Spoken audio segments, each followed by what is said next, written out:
মর্যাদা? এই সংসারে আমার কোন মর্যাদার কথা আপনি বলছেন মিস্টার চৌধুরী? একটা কথা পরিষ্কার করে জেনে রেখে দিন, এই সংসারে আমি থাকি আমার নিজের অধিকারে এবং থাকবো। কি আশ্চর্য ব্যাপার!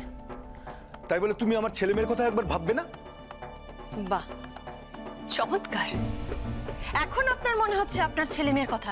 এতদিন কোথায় ছিল আপনার এই ভাবনাটা? কি বলছো? কাকে বলছো জানো?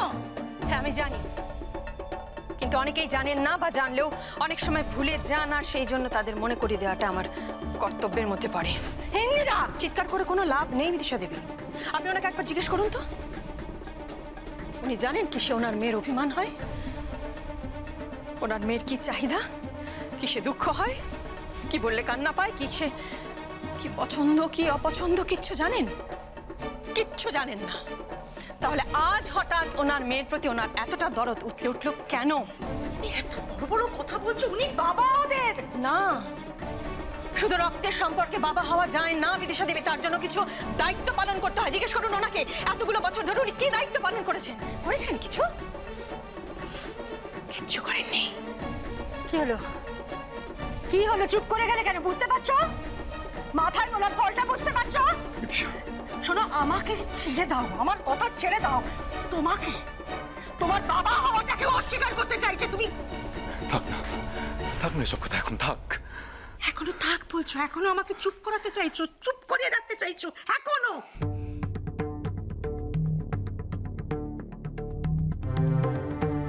ইন্দিরা তো কোনো ভুল কথা বলেনি বিদিশা। হ্যাঁ, ছোট বৌদি ওদের জন্য যা করেছে, যেভাবে ওদের মানুষ করেছে, ছোট বৌদির সব অধিকার আছে ওদের উপর। আমি তো মা, আমার কোনো অধিকার নেই? এক সময় ছিল, এখন আর নেই। আপনি আপনার সেই মর্যাদা অস্বীকার করেছেন। বলতে চাইছো তুমি? যেটা আপনি করেছেন ঠিক সেইটা বলতে চাইছি। এতই যদি ছেলে মেয়ের প্রতি আপনার ভালোবাসা, ওদের প্রতি ভাবনা, তাহলে কেন ছেড়ে চলে গেছিলেন ওদের বিদিশা দেবী?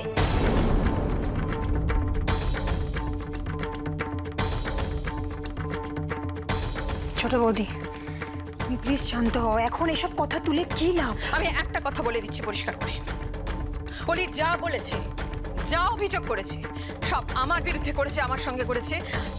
আমি যা বোঝার বুঝে নেবো। আমি এ নিয়ে কারোর সঙ্গে কোনো কথা বলবো না। কিন্তু অরূপের বিরুদ্ধে কেস করাটা কি ঠিক? মিস্টার চৌধুরী, আমি এতদিন অবধি যা যা কাজ করেছি কাউকে তার কোনো কৈফিয়ত দিইনি, আজও দেব না।